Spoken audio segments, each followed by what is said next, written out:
Hi friends, hello everyone, সবাইকে স্বাগত exam preparation বেঙ্গলিতে WBCS previous ইয়ারের কোশ্চেন সিরিজ আমরা করছি। আগে কিন্তু আমরা ভারতীয় অর্থনীতি টোটাল 17টা ক্লাস করেছি, যেখানে কিন্তু ডাব্লিউবিসিএস প্রিভিয়াস ইয়ার প্রিলিমিনারি থেকে যতগুলো কোশ্চেন এসেছে সবগুলো আমরা করেছি।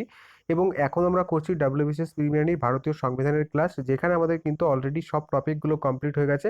এখন মিসলেনিয়াস টপিকটা আছে, যেখান থেকে কিন্তু বিভিন্ন পোর্শন থেকে কোশ্চেন এসছে, সেই জায়গাটায় মিসলেনিয়াস টপিক। তো আগে কিন্তু 15টি ক্লাস হয়েছে।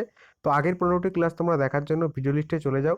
অবশ্যই তোমাদের জন্য খুবই হেল্পফুল হবে ক্লাসগুলি, সেটা আমি আশা রেখে এই ক্লাসটি বানিয়েছি। কারণ এই প্রশ্নগুলি কিন্তু বিভিন্ন স্টেট গভর্নমেন্টের এক্সামে বারবার আসতে দেখা যায়। তো শুরু করছে আজকের ক্লাস। বলছে no person shall be deprived of his property movable or immovable, অর্থাৎ কোনো মানুষকেই বঞ্চিত করা যাবে না তার প্রপার্টি থেকে। সেটা আমাদের কোন রাইটের মধ্যে পড়ছে? This is a fundamental right, this is an fundamental right বলতে আমাদের মৌলিক অধিকার, এটা একটা অর্ডিনারি সাধারণ একটা অধিকার, নাকি the right can be easily approved by any government, নাকি এটা শুধুমাত্র একটা কোনো স্টেট গভর্নমেন্টের দ্বারা নেওয়া যায়?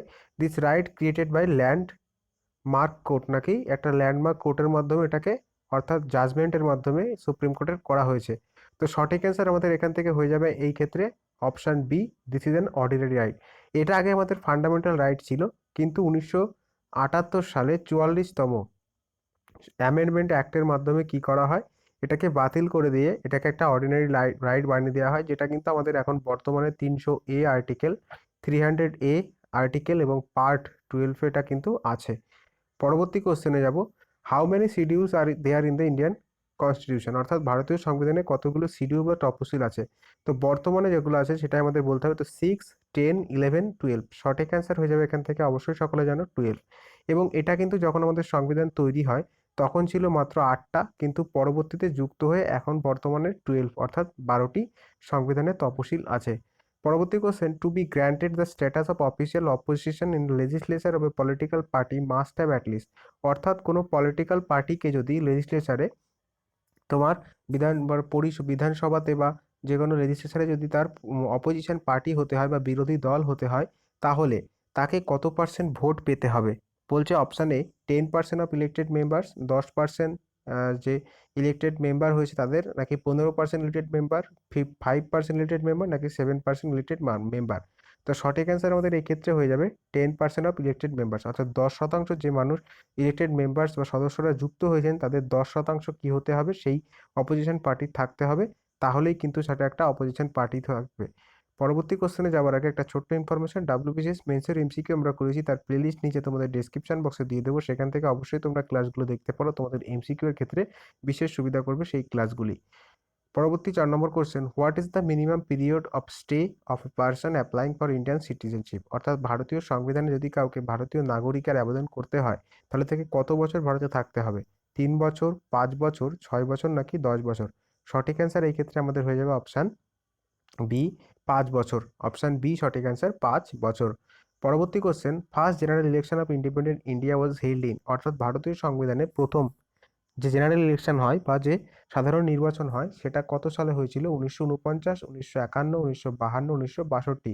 সঠিক অ্যান্সার আমাদের এখান থেকে হয়ে যাবে 1962, অপশান সি।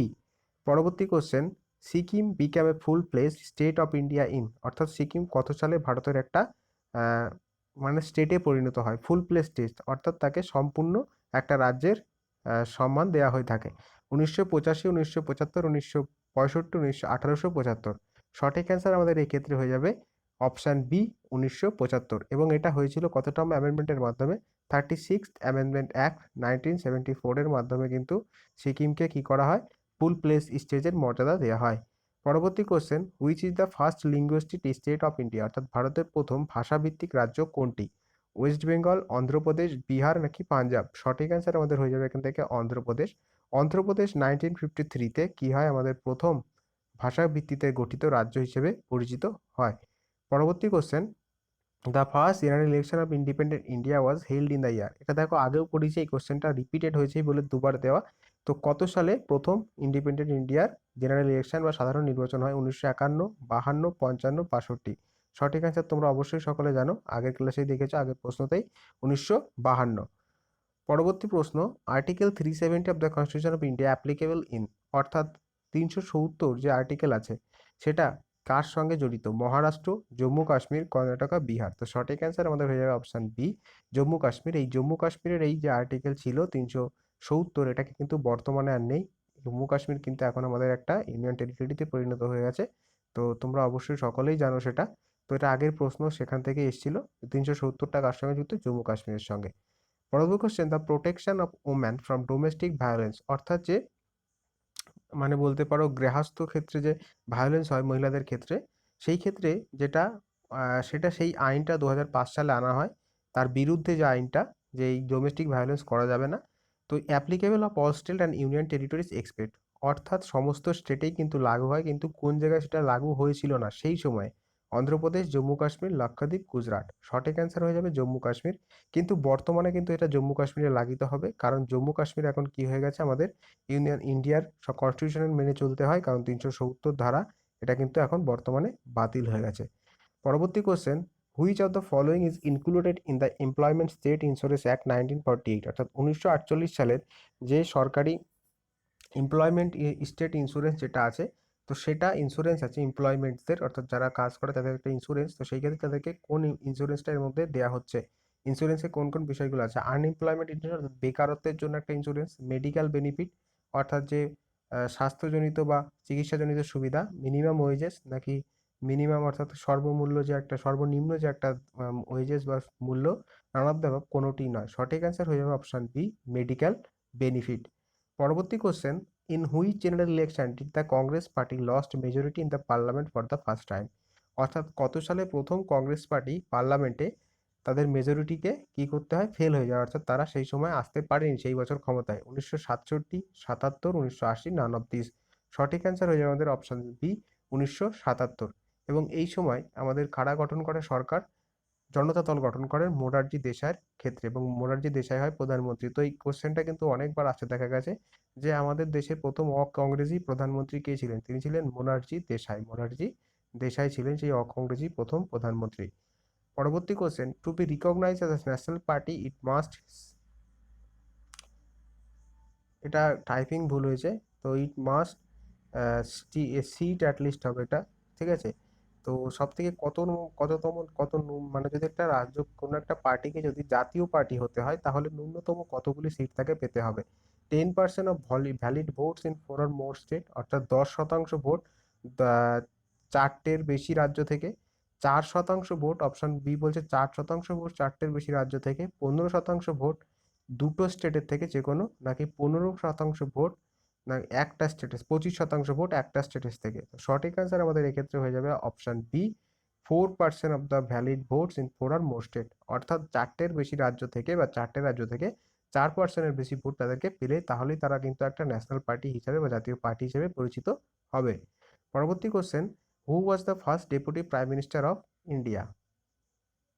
বন্ধুরা অসংখ্য তোমাদের কাছ থেকে ক্ষমা চেয়ে নিচ্ছি এই ভুল হওয়ার জন্য টাইপিং।